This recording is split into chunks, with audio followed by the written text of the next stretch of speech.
नमस्कार मंडळी, स्वागत आहे तुमचं माझ्या आजच्या नवीन पॉडकास्ट मध्ये। आजचा आपला विषय आहे सायरास कॉर्नर। पण पॉडकास्ट सुरू करण्यापूर्वी जर तुम्ही माझ्या चॅनलवर नवीन असाल तर माझ्या चॅनलला सबस्क्राईब करून घ्या। सोबतच शेजारी असलेल्या बेल आयकॉनला प्रेस करा सो दॅट कोणतीच अपडेट तुम्ही मिस करणार नाही। तर मग वाट कसली बघताय, चला सुरू करूया आजच्या आपल्या पॉडकास्टला। मंडळी, आलं बाबा एकदाचं कंटेंट जन्माला आलं। सॉरी बाय जन्माला आलं। आयफळ फॅमिलीला बधाई हो बधाई। गेल्या 9 महिन्यांपासून फक्त बाळ बाळ बाळ एवढंच सुरू होतं। सुखरूप डिलिव्हरी झाली फायनली। डॉक्टर पण यांना असेच बोलले असतील, कॉंग्रॅच्युलेशन्स वायफळ फॅमिली, कॉन्टेंट आला जन्माला तुमच्या घरी। त्यामुळे ते निघून गेलो मंडळी तोंडातून माझ्या पटकन। कारण की बघा ना, सतत आपलं कॉन्टेंट साठी काहीही करत असतात। ही प्रेग्नन्सी पण वाटते कॉन्टेंट साठीच होती, नाहीतर कोणते आई वडील असतील जे आपल्या लेकीची मस्ती, तिच्या लहानपणीच्या गमती जमतीसाठी जो चॅनल बनवला त्यावरती स्वतःचा रोमॅन्स, प्रेग्नन्सी व्लॉग टाकत बसेल, नाही का? जे काही सुरू होतं ते कॉन्टेंट साठी सुरू होतं यांचं। आता गेल्या आठवड्यात मी यांच्यावरती पॉडकास्ट केलं होतं, त्यात यांचे अंधमंद भक्त भांडायला आले होते माझ्यासोबत। काय तर तुला अक्कल आहे का, तुला कोणी हक्क दिला त्या लहान मुलीविषयी असं बोलण्याचा? तर पहिली गोष्ट तर यांच्या अंधमंद भक्तांनी माझं पॉडकास्ट ऐकलंच नसेल नीट, कारण की मी त्या चिमुकलीविषयी एकही वेडावाकडा शब्द काढला नव्हता। मला तेवढी समज आहे की लहान मुलांविषयी बोलू नये। मी गेल्या पॉडकास्ट मध्ये पण आणि त्यापूर्वीच्या 2 पॉडकास्ट मध्ये पण फक्त आणि फक्त डॉलरसाठी हपापलेल्या तिच्या मातापित्यांविषयीच बोलली होती आणि आजही त्यांच्यावरतीच बोलणार आहे। आता या लोकांनी चॅनलचं नावच त्या मुलीचं ठेवलंय, त्यात सॉरी बॉस, मी काही नाही करू शकत आहे। एकतर त्यांनी ते चॅनलचं नाव तरी चेंज करावं किंवा मग स्वतःचं वागणं तरी चेंज करावं। जिथे कोण चुकतंय त्याबद्दल मी बोलणारच। त्यांना जर माझ्या बोलण्याचा प्रॉब्लेम होत असेल तर त्यांनी समजून घ्यावं, कुठे ते चुकतायत ते बघावं त्यांनी आणि त्या चुका अवॉइड कराव्या। सिंपल गोष्ट आहे। पण मी तर बोलेन यांनी खरंच तो चॅनल नेम चेंज करावा, जर यांना असा थिल्लरपणा करायचा असेल तर। कारण काय आहे ना, नुसता तिचा फोटो आणि नाव उरलंय त्या चॅनल मध्ये। आता तिचं अस्तित्वच पार पुसून टाकलंय। काय आहे आता त्या चॅनल मध्ये बघण्यासारखं? आधी फक्त सायरा सायरा असायचं, आता तर ज्युनियर वायफळचे गोडवे गातायत हे लोक। सायराची आई प्रेग्नेंट होती, त्यात तिचा ऍटिट्यूड तर सेम आरशा चारदोरी सारखा होता। ह्या दोघीच प्रेग्नेंट आहेत जगामध्ये, अशा ऍटिट्यूड मध्ये होत्या।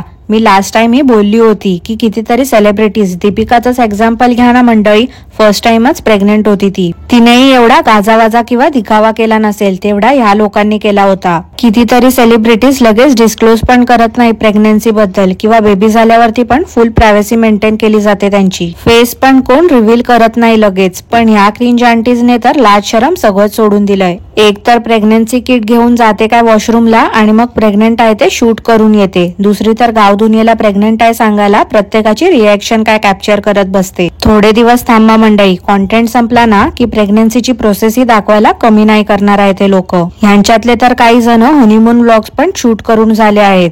आता ती लोक कोण आहेत हे तर आपल्या सगळ्यांना माहितीच आहे। सगळेच हे एका माळेचे मणी आहेत। सगळी त्या टिकटॉक वरची घाण आली आहे युट्यूब वरती। चांगला एंटरटेनमेंट इन्फॉर्मेटिव्ह व्हिडिओ बनवायचे तर नाही, एकदम रटा व्हिडिओ बनवून सगळा कचरा टाकतायत युट्यूब वरती। यांचे भक्त बोलतात काय तर आमचा कौरव दादा काय सायराच्या जीवावरती नाही बसलाय पैसे कमवायला, सायराच्या जन्माआधीपासून तो खूप पैसेवाला आहे, तुम्ही जळता त्याच्यावरती। तर अंधमंद भक्तांनो, तुमचा दादा ना सायराच्या जन्मा अगोदर आईच्या जीवावरती पैसे कमवत होता। तिचंच लायसन घेऊन आता तो पुढे चाललाय, ते पण स्वतः काम करताना तर कधी दिसतच नाही, नुसता आपला दिवसभर हातात कॅमेरा घेऊन असतो। एवढे लोक कसे कॉन्टेंटचे भुकेले आहे तेच समजत नाही मला। कंटिन्यू एखादा माणूस कसं काय फोन घेऊन असू शकते ना? आता आपण देवळात जातो किंवा फिरायला जातो तर आपण तो जो मोमेंट असतो तो एन्जॉय करतो। देवळात असलो तर देवाच्या नामस्मरणामध्ये तल्लीन होतो, पण यांचं तसं नाही आहे। हे लोक कुठेही जातात तर फक्त कॉन्टेंटचा विचार करून जातात। देवाला पण कॉन्टेंट म्हणूनच यूज करतायत हे लोक। देव हे फक्त पैसे कमवण्याचं साधन झालंय यांच्यासाठी। प्रेझेंट मध्ये जो क्षण आहे तो एन्जॉय करायचा सोडून फ्युचरच्या मेमरीज जपणं यांच्यासाठी जास्त इम्पॉर्टंट आहे। त्या ऐकियामध्ये नुसता टाइमपास चालू होता। खरंच काय घ्यायचं होतं की नाही, की असेच गेले होते तिथे काम नव्हतं म्हणून, काय माहिती। आता एवढं टायटल तर दिलं होतं याने, last minute shopping for baby, तर माणसाने किती चपळ असलं पाहिजे ना। आपल्यासोबत प्रेग्नेंट बाई आहे पण दोघं मस्त रमत गमत गार्डन मध्ये फिरतात तसे निब्बा निब्बी सारखे फिरत होते। काय तर म्हणे 1-1.5 तास झाला आम्ही शोधतोय किड सेक्शन, पण सापडतच नव्हतं, पाय दुखायला लागले आमचे। आता जर यांना किड सेक्शन सापडत नव्हतं तर यांनी इन्क्वायरी करायला हवी होती ना. इन्क्वायरी तर हे करू शकत होते, पण नाही. इन्क्वायरी केली असती तर लगेच किड सेक्शन मध्ये शॉपिंग करून घरी जावं लागलं असतं. लांब लचक 14 मिनिटाचा व्हिडिओ कसा काढायला मिळाला असता यांना. प्रत्येक गोष्टीवरती झूम करून करून यांना तर प्राइस दाखवायची होती ना. हा कौरव खूप डोकेबाज आहे हो मंडळी. फक्त काय आहे ना, नको तिथे डोकं वापरतो स्वतःच. शेवटी त्या आयकिया मधून पण काहीच घेतलं नाही. यांचं कसं आहे माहिती आहे का, बडी बडी बाते वडापाव खाते. जेवल्यानंतर त्या मुलीला हे लोक डान्स क्लासला पाठवतात. म्हणजे काय अजब लोक आहेत ना. जेवल्यावरती कोण डान्स करते का? सगळं काही यांच्या सोयीप्रमाणे असते वाटते. यांचं मन असेल तर ती शाळेत जाणार, ह्यांना वेळ असेल तर तिला हे लोक ट्रिपला नेणार, यांचं जेवण झालं की तिला डान्स क्लासला नेणार. तिचा डान्स क्लास कंप्लीट होईपर्यंत तिथेच हा कैरव बसून होता. आता तुम्हीच सांगा मंडळी, मग हा काका काम कधी करतो? सकाळी बायकोसोबत आयकियाला गेला होता, संध्याकाळी मुलीच्या डान्स क्लासला गेला होता. व्हिडिओ शूट करणं एवढंच फक्त याच्याकडे काम आहे वाटते सध्या.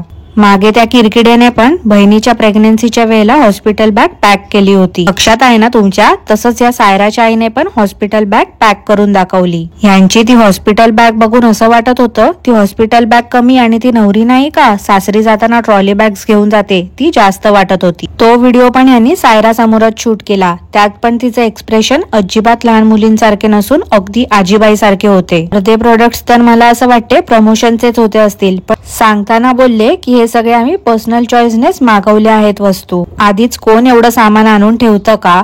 नाही म्हणजे एवढे बेबी प्रोडक्ट्स यांनी मागवून ठेवले होते, ते डॉक्टर तरी नेमके ते वापरायला देतील का? मेकअप पाऊच पण मॅडमने आठवणीने भरलं होतं त्या बॅग मध्ये. खरंच कमाल आहे रे यांची. मेकअप वगैरे एवढं कोणाला हॉस्पिटलमध्ये करायला वेळ मिळतो? बाळ झालं की बाळाकडे बघायचं की मेकअप करायचा स्वतःचा?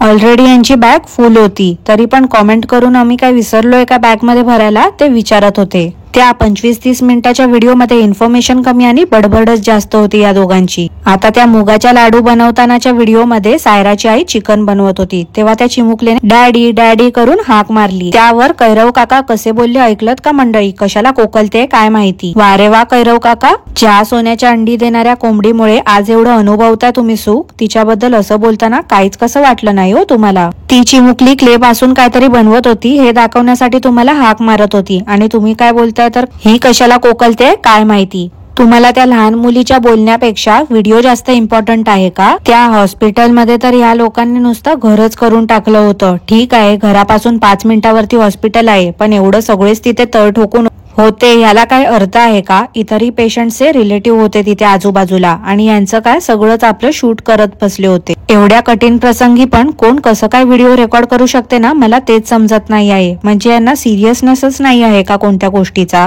हॉस्पिटलमध्ये पेशंट सोबत 1 किंवा 2 लोकांना अलाउड असते, पण यांचं तर बारशाला आल्याप्रमाणे नातेवाईक गोळा झाले होते. सुशिक्षित अडाणी, मी जे बोलते ते काही खोटं नाही आहे मंडळी, हे लोक तसलेच आहेत. एवढं स्वतःला सुशिक्षित म्हणवतात पण वागतात कसे तर अडाण्यासारखे. त्या हॉस्पिटलमध्ये नुसता धांगडधिंगाणा सुरू होता यांचा. खरं म्हणजे डॉक्टरने अलावच करायला नाही पाहिजे होतं एवढ्या लोकांना, आणि व्हिडिओ शूट करायला तर द्यायलाच नको हवं होतं. पण कसं आहे ना, हे लोक सेलिब्रिटी आहेत ना, डॉक्टरला पण चिरीमिरी दिली असेल म्हणून डॉक्टर पण यांचाच आणि ते हॉस्पिटल पण यांचंच. पूर्ण हॉस्पिटलमध्ये फक्त यांचाच आवाज होता. घरच केलं होतं यांनी तिथे. मर्यादा आहे की नाही? सायरा आणि तिचे वडील थांबले असते तरी देखील चाललं असतं, पण गावधुन्यास तिथे मुलाबाळांना घेऊन आले होते. एक गोष्ट नोटीस केली का मंडळी तुम्ही? त्या पार्ट 1 वाल्या व्हिडिओमध्ये सगळ्यांना फक्त मुलगा झाला त्याची खुशी होती, पण कोणाच्याच तोंडून मी असं ऐकलं नाही की बाळाची आई कशी आहे. सगळे कौरव काकांना डोक्यावरती घेऊन नाचत होते. पण या काकांनी काय केलं होतं नेमकं एवढं? जो काही त्रास सहन केला, ज्या कळा सोसल्या त्या त्यांच्या बायकोने सोसल्या, पण तिचा जराही उल्लेख नाही केला कोणी. हा, पण पार्ट 2 च्या व्हिडिओमध्ये त्या सायराच्या आईला दाखवलं. एकतर ती ग्लानीत होती तरी तिच्यावरती फोकस करून झूम करून करून कॅमेरा आर पार जाईल एवढं शूट करत होते. ठीक आहे, लांबून दाखवलं असतं तिला तरी देखील चाललं असतं.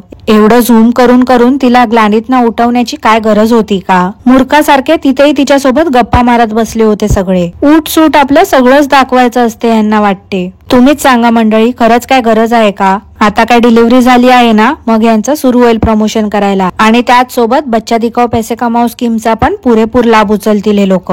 तर मंडळी, आजसाठी एवढंच. आजचं पॉडकास्ट मी इथेच थांबवते. तुम्हाला आजचं पॉडकास्ट कसं वाटलं ते मला नक्की कॉमेंट करून कळवा, आणि पॉडकास्ट आवडलं असल्यास लाईक करा, शेअर करा, चॅनलला सबस्क्राईब करायला विसरू नका.